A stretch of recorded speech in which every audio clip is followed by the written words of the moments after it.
আদালতে মামলা লড়ার কারণে বিশ্ববিদ্যালয়ের তহবিল থেকে প্রায় ৮০ লক্ষ থেকে ১ কোটি টাকা খরচ করা হয়েছে। সেই টাকা ফেরতের দাবি জানিয়ে গত প্রায় ১ মাস ধরে তুমুল বিক্ষোভ আন্দোলন, ধর্ণা কর্মসূচি চালিয়ে আসছে তৃণমূল ছাত্র পরিষদ।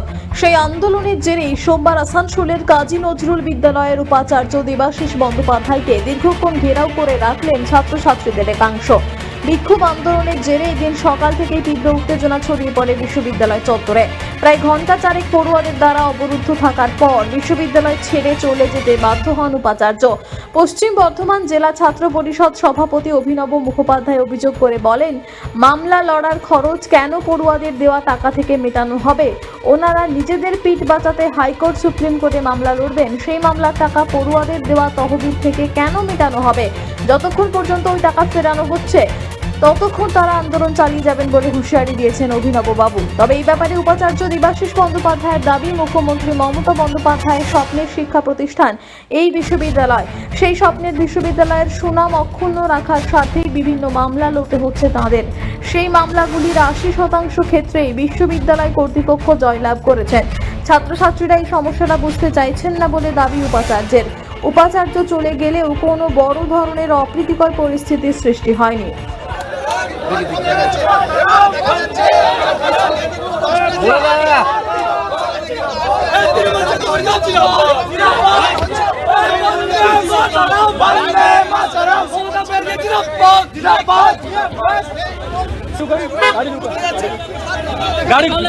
আমরা বেরোতে দেব না,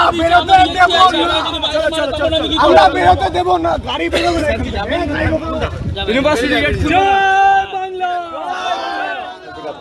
এসছে না, এসছে বলাটা ভুল হবে। ৯টার সময় চলে এসছে।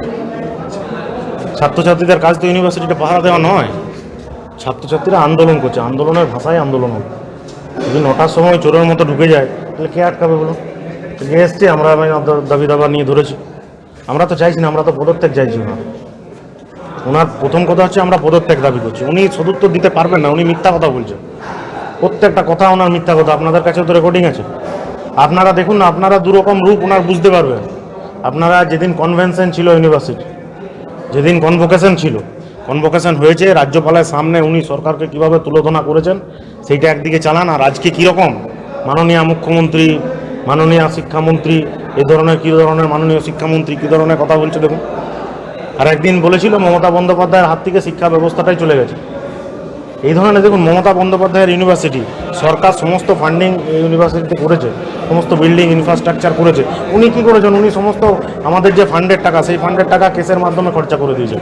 আর ইউনিভার্সিটিতে উন্নয়ন হবে কোথায়? আপনারাও তো সবাই আসানসোলের লোক, আপনারাও তো আসানসোলের মানুষ হিসাবে আসানসোলের কেএনইউকে বাঁচাতে আপনারা সকলেই চান।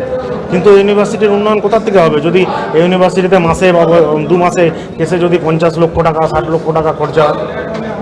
তোমরা যে দাবিটা জানিয়ে যাচ্ছ যে হিসাবটা দেখ অথবা টাকাটা রিটার্ন করো, হিসাব দিতে পারবে না। উনি তো 3টে অপশন দিয়েছেন তোমাদের।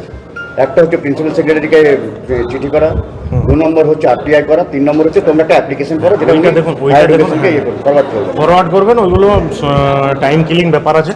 উনি এখন নিজেকে সেট করার জন্য ওই সমস্ত কথা বলছেন। আর প্রিন্সিপাল সেক্রেটারিকে আমার মনে হয় ওনার জানানো উচিত ছিল। এতদিন ধরে আন্দোলন চলছে ছাত্রছাত্রীরা, উনি জানান নাই কেন? ওনাকে নাকি ওনাকে হয়তো রাজ্যপালের কথা শুনে চলছে। দেখুন, এই ধরনের ব্যাপারগুলো হচ্ছে সমস্ত ক্লিয়ার। মাঝখানে আছে বিজেপি, একদিকে খেলাচ্ছে ভিসিকে, একদিকে রাজ্যপাল। সেই যে হিসেব যেটা চাইছে সেটার জন্য আমি 3টে প্রক্রিয়া ওদেরকে বলেছি। প্রথম কথা হচ্ছে এই যে লিটিগেশন বাবদ খরচ, এই খরচের জন্য আমাদের হায়ার এডুকেশন থেকে প্রিন্সিপাল সেক্রেটারির কাছ থেকে চিঠি এসেছিল আজ থেকে প্রায় 6 মাস আগে, এবং কোয়েশ্চেনার দিয়ে দেওয়া ছিল। সেই কোয়েশ্চেনের জবাব আমরা দিয়ে দিই। সরকারের যে ফর্মাল উপায়ে সরকার যা যা চেয়েছিল সব কিছু আমরা দিয়ে দিই। সরকার বলেছিল যে আমরা 3 মেম্বারের একটা কমিটি করে আপনাদের বিশ্ববিদ্যালয়ে পাঠাবো যদি এই কোয়েশ্চেনারের উত্তরগুলো স্যাটিসফ্যাক্টরি না হয়। আমরা কোয়েশ্চেনারের সমস্ত ডকুমেন্ট, শুদ্ধ কোয়েশ্চেনারের সমস্ত উত্তর সরকারকে দিই, এবং আজ থেকে 6 মাস অপেক্ষা করছি।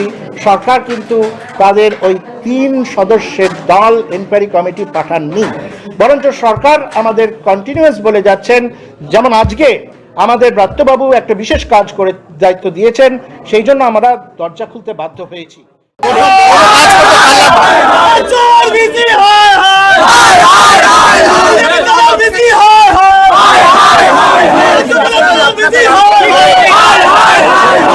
গাড়িটা আনতে বলো।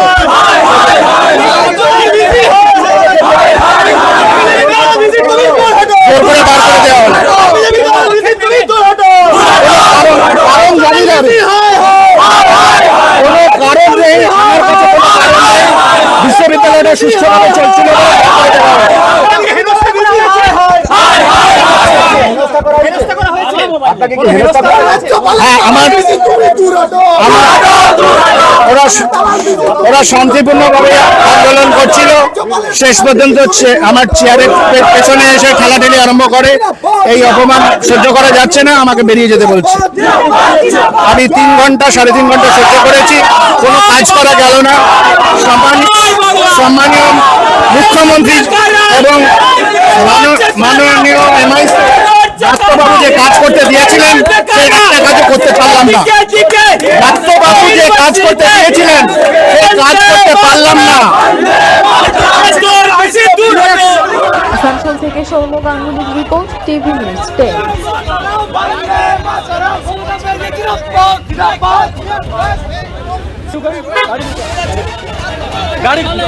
আমরা বেরোতে দেব না, আমরা বেরোতে দেব না, গাড়ি বেরোবে। ইউনিভার্সিটি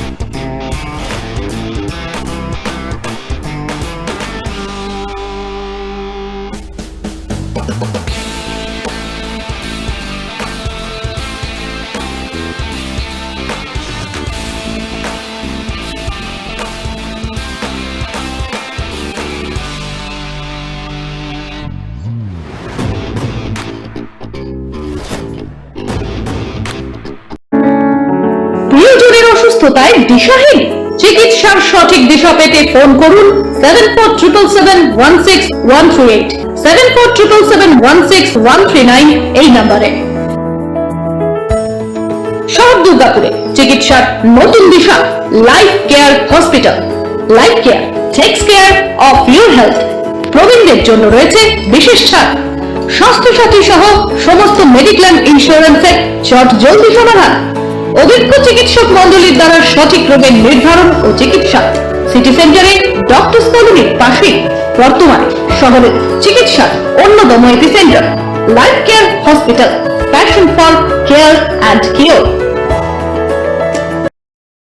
সবার আগে খবরের আপডেট পাওয়ার জন্য সাবস্ক্রাইব করুন আমাদের ইউটিউব চ্যানেল এবং ক্লিক করুন বেল নোটিফিকেশন আইকনে।